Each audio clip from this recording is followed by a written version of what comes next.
अभी थोड़ी देर पहले आप लोगों ने देखा रक्षण और रच्छी कोलाइड, इसके बारे में पढ़ा। ये भी बताया गया था कि किसी भी रच्छी कोलाइड की रक्षण क्षमता को स्वर्ण संख्या में व्यक्त करते हैं।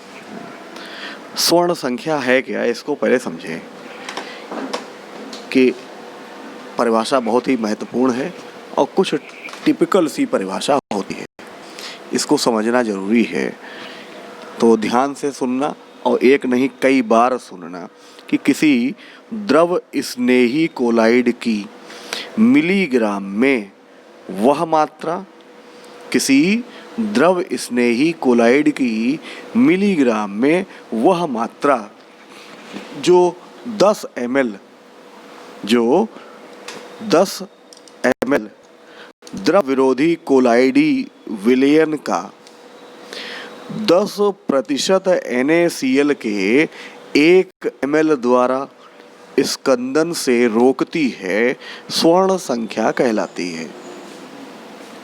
तो फिर से इसको समझ लें कि किसी, हम रच्छी कोलाइड की जगह हम द्रव स्नेही कोलाइड भी बोल सकते हैं।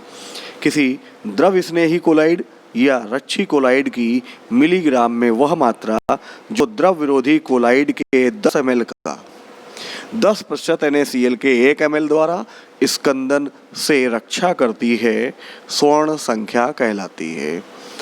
सबको समझ में आ गया? हम एक बार फिर से बोल दे रहे हैं, किसी रच्छी कोलाइड या द्रव स्नेही कोलाइड की मिलीग्राम में वह मात्रा जो द्रव विरोधी कोलाइड के 10 ml का 10% NaCl के 1 ml द्वारा स्कंदन से रक्षा करती है, स्वर्ण संख्या कहलाती है। क्लियर हो गया? तो किसी भी द्रव स्नेही कोलाइड की स्वर्ण संख्या जितनी कम होती है उसकी रक्षण क्षमता उतनी ही अधिक होती है। इतना समझे? किसी द्रव स्नेही कोलाइड यानी रच्छी कोलाइड की रक्षण क्षमता कब अधिक होगी? जब उसकी स्वर्ण संख्या बहुत कम होगी। तो यहाँ पर हमने बहुत सारे रच्छी कोलाइड लिए हैं, उनकी स्वर्ण संख्या दिखाई गई है।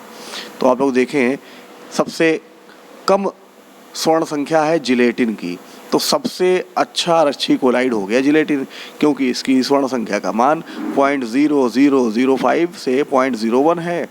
हीमोग्लोबिन उससे कम है, गोंद उससे कम स्वर्ण संख्या, एल्ब्यूमिन। और सबसे खराब रच्छी कोलाइड कौन हुआ? देखिए लिखा होगा स्टार्च, जिसे हम आलू का स्टार्च भी बोल सकते हैं, जिसकी स्वर्ण संख्या सबसे ज़्यादा है 25 से 40। तो नोट में नीचे लिखा है कि जिलेटिन की स्वर्ण संख्या सबसे कम होती है, अतः यह सबसे अच्छा रच्छी कोलाइड है, जबकि स्टार्च की स्वर्ण संख्या सबसे अधिक है, अतः यह सबसे खराब रच्छी कोलाइड है। क्लियर हो गया?